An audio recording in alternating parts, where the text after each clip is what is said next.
Жылдам хабарнама. Ассалаумағалейкум құрметті көрермен.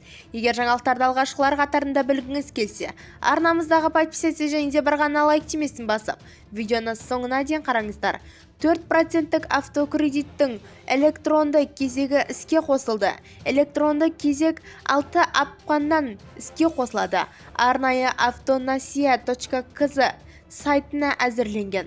Порталды алдымен пилоттық жоба ретінде сынап көреді.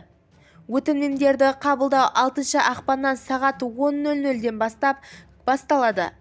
Компьютерге NKAL Layer бағдарламасын орнатып алған жөн.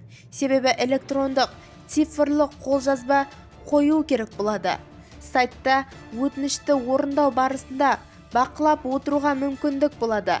Ақпан айының тіркелуіне үлгірмеген адамдар келесі айда өтініш жібере алады.